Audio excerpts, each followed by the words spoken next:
花西在地新闻继续要来讲，10年前的莫拉克洪灾荡伤南台湾，其实嘛是咧提醒台湾面对着极端的气候，政府必须要爱调整，爱来改变这个政策。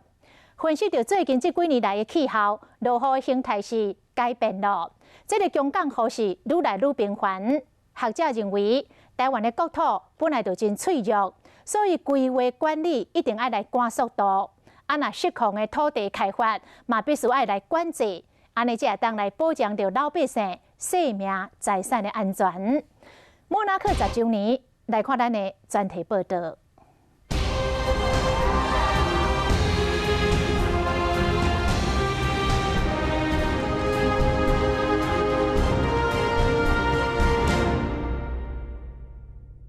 不要等到说暴涨才下去，这样就来不及了。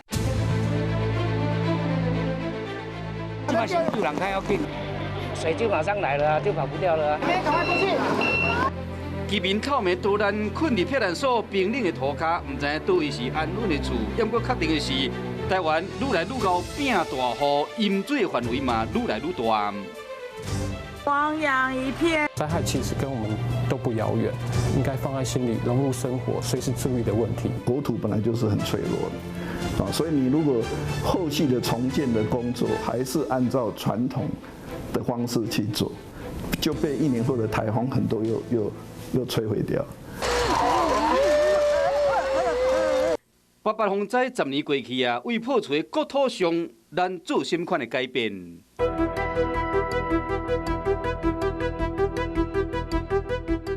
这里是中央大学的太空遥测研究中心。其实88风灾发生的当时，研究人员第一时间就利用空照图的方式推演出了坍方的过程。而现在呢，他们也进一步的利用这样的技术来监测国土的利用还有开发。发现疑似那个非法使用，那这个系统就会自动的去通报所属的，不管是事业主管机关或者是那个管辖的那个县市政府等等。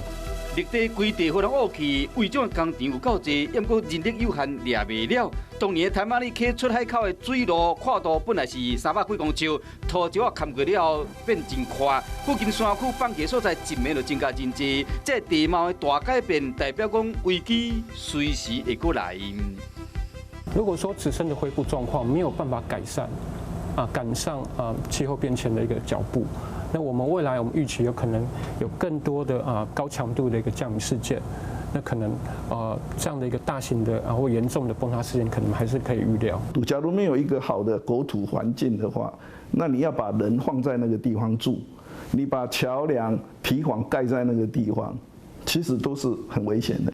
台湾地质本来就较脆弱，先天不良加上极端气候的冲击，专家研究全世界温度每增加1度，台湾的强降雨就会增加140%，大水土石流会愈来愈尖。88风灾前，本来放弃面积是2万几公顷，灾后增加为将近5万公顷。咱的风灾策略敢有法度应付？你的都市要重新设计，你的农村要重新设计然后老百姓就要有一个警觉意识，什么地方不能去，什么这个你的经济行为就必须要受到一定的约束。那这个靠民众是不可能的，一定是政府要从国土计划的角度来看这个问题，这件事情才会有解的。原队环保团体来到新竹关西山区，行对小路啊起立稳重停工20年的矿场，最近积极的申请复矿。他们现在裸露的地方，10-20年，它还是光秃秃的。罗先生较早是矿场的司机，想到崩山的经过，伊的烦恼。我自己亲眼目睹土石是怎么滑的，这边一垮就沿着这一条沟涌啪了一声出去的话，我金山里的居民几乎都没有一个人可以活命。为10年前秀南灭村的假释，2017年内政部公布实施全国国土计划，被当作是解决开发乱象的根本大法。各县市嘛都要依法检查各地开发。我们过去的概念是什么？相信人定胜天。可是今天极端气候告诉你，你这个是不可靠的。法案都要严格落实，也若无回顾莫拉克风灾，什么人嘛无法度预料，倒位是后一个小南。